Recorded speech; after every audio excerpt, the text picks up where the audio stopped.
ಬ್ಯಾಕ್ಗ್ರೌಂಡಲ್ಲಿ ನೋಡಿದಾಗ ಯಾವುದೇ ರೀತಿ ಕ್ರಿಮಿನಲ್ ಆ್ಯಕ್ಟಿವಿಟೀಸ್ ಕೂಡ ಯಾವುದೂ ಇರಲಿಲ್ಲ. ಸೊ ಅದರಿಂದ ನಮಗೆ ಸಹಜವಾಗಿ ಅನುಮಾನ ಬಂತು. ಇಮಿಡಿಯೇಟ್ಲಿ ಅವ್ರದ್ದು ಟೆಕ್ನಿಕಲ್ ಡೀಟೇಲ್ಸು ಎಲ್ಲದನ್ನು ತಗೊಂಡು ಆನಂತರ ವೆರಿಫಿಕೇಷನ್ ಮಾಡಿ ಸಾಕಷ್ಟು ಜನ ಸಾಕ್ಷಿಗಳನ್ನ ಕರೆದು ವಿಚಾರಣೆ ಮಾಡಿ ನೋಡಲಾಗಿ ಅವರ ಸಂಬಂಧಿಕನೇ ಒಬ್ಬ ಹುಡುಗ ಮಣಿಕಂಠ ಅಂತಂದು ಆಕೆನ ಕತ್ತಿಚ್ಚಿ ಕೊಲೆ ಮಾಡಿ ಒಂದು ಬೆಟ್ಟದಿಂದ, ಆಗುಂಬೆನಲ್ಲಿ ಬೆಟ್ಟದಿಂದ ಕೆಳಗಡೆಗೆ ನೂಕಿ ಕೊಲೆ ಮಾಡಿರ್ತಾನೆ ಅಂತಂದು ಗೊತ್ತಾಗಿದೆ. ಅಂದರೆ ಬಾಡಿನೂ ಕೂಡ ಡಿಸ್ಪೋಸ್ ಮಾಡಿದ್ದಾನೆ ಅಂತಂದು ಗೊತ್ತಾಗಿದೆ. ಈಗ ಬೆಳಗ್ಗೆ ಸರ್ಚ್ ಎಲ್ಲ ಮಾಡಿ ಬಾಡಿ ಕೂಡ ಸಿಕ್ಕಿದೆ, ಆಲ್ಮೋಸ್ಟ್ ಡಿಕಂಪೋಸ್ಡ್ ಸ್ಟೇಜಲ್ಲಿದೆ. ಯಾಕೆ ಮಾಡ್ದ ಏನು ಎತ್ತ ಅಂತ ನೋಡಲಾಗಿ ಈಕೆ ಪೂಜಾ ಅಂತ ಏನು ಹೆಣ್ಮಗಳಿದ್ದಾರೆ ಆಕೆ ಮತ್ತು ಈತ ಯಾರು ಅಕ್ಯೂಸ್ಡ್ ಇದ್ದಾನೆ ಮಣಿಕಂಠ, ಇವರಿಬ್ಬರು ಫಾರ್ ರಿಲೇಟಿವ್ಸೇ ಆಗ್ತಾರೆ. ಮುಂಚೆಯಿಂದನೂ ಸ್ನೇಹ ಸಲಿಗೆ ಇರ್ತದೆ. ಅದಾದ ನಂತರ ಆಕೆದು ಇನ್ನೊಬ್ಬ ಹುಡುಗನ ಜೊತೆಗೆ ಮದುವೆ ಆಗುತ್ತೆ. ಇನ್ನೊಂದು ಹುಡುಗನ ಜೊತೆಗೆ ಮದುವೆ ಆದ ನಂತರ ಮತ್ತೆ ಅಲ್ಲಿ ಸ್ವಲ್ಪ ಡಿಸ್ಪ್ಯೂಟ್ ಆಗಿ 1-1.5 ವರ್ಷದ ಕೆಳಗಡೆ ಮತ್ತೆ ಆಕೆ ವಾಪಸ್ಸು ತಂದೆ ಮನೆಗೆ ಬಂದಿರ್ತಾಳೆ. ಅದಾದ ನಂತರ ಈತನ ಜೊತೆಗೆ ಮತ್ತೆ ಸ್ನೇಹ ಬೆಳೆಯುತ್ತೆ. ಸ್ನೇಹ ಬೆಳೆದಾಗ ಸಹಜವಾಗಿ ಅವ್ರು ಸ್ವಲ್ಪ ಒಟ್ಟಿಗೆ ಓಡಾಡೋದು, ಒಟ್ಟಿಗೆ ಇರೋದು ಎಲ್ಲದನ್ನು ಕೂಡ ಮಾಡ್ತಾ ಇರ್ತಾರೆ.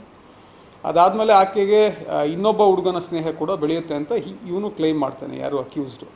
ಸೊ ಇವನು ನನಗೆ ಅವಳು ಇಂಪಾರ್ಟೆನ್ಸ್ ಕೊಡ್ತಾ ಇಲ್ಲ, ನಾನು ತಂದು ಕೊಟ್ಟಿರ್ತಕ್ಕಂಥ ಬರ್ತ್ಡೇ ಕೇಕ್ನೂ ಕೂಡ ನನ್ನ ಜೊತೆಗೆ ಕಟ್ ಮಾಡಿಲ್ಲ, ಇನ್ನೊಬ್ಬ ಹುಡುಗನ ಜೊತೆಗೆ ಕಟ್ ಮಾಡಿದ್ದಾಳೆ ಅಂತ ಹೇಳಿ ಅದೇ ಒಂದು ದ್ವೇಷನ ಇಟ್ಕೊಂಡು ಇವನು ಫೋನ್ ಮಾಡಿಕೊಂಡು ಕರೆಸ್ಕೊತಾನೆ ಆ ಹುಡುಗಿನ.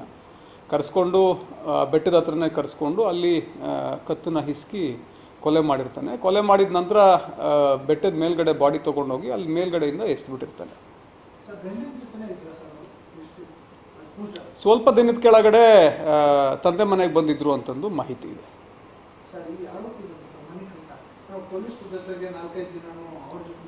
ಏನಾಗಿದೆ, ಅವನು ಆರೋಪಿ ಆಗಿದ್ದರೂ ಕೂಡ ಇದನ್ನು ಮರೆಮಾಚಲಿಕ್ಕೆ ಎಲ್ಲ ರೀತಿ ಪ್ರಯತ್ನ ಮಾಡಿರ್ತಾನೆ. ಅಂದರೆ ನಾನು ಕೆಲವೊಂದು ಕಡೆಗೆ ಹೋಗಿದ್ದೆ, ಆಮೇಲೆ ಕೆಲವೊಬ್ಬರನ್ನ ಮಾತಾಡಿದೆ ಅನ್ನೋ ರೀತಿ ಒಂದು ಪ್ರೊಜೆಕ್ಷನ್ ಮಾಡಲಿಕ್ಕೆ ನೋಡ್ತಾನೆ.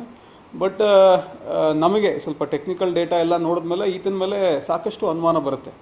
ಅನುಮಾನ ಬಂದು ಆನಂತರ ಝೀರೋ ಮಾಡಿ ಇವನ್ನ ಇಂಟ್ರಾಗೇಷನ್ ಮಾಡಿದಾಗ ಈತ ಹೌದು ನಾನೇ ಕೊಲೆ ಮಾಡಿದ್ದೀನಿ, ಬಂದು ನೋಡ್ತು ಅಂತಂದರೆ ಅಂದರೆ ನಾನು ತೋರಿಸ್ತೀನಿ ಬಾಡಿ ಎಲ್ಲಿ ಡಿಸ್ಪೋಸ್ ಮಾಡಿದ್ದೀನಿ ಅಂತ ಹೇಳಿ ಒಪ್ಕೊಳ್ತಾನೆ. ಸರಿನಾ? ಶಿವಮೊಗ್ಗ ಸುದ್ದಿ ಪ್ರತಿಕ್ಷಣ ನಿಮ್ಮೊಂದಿಗೆ.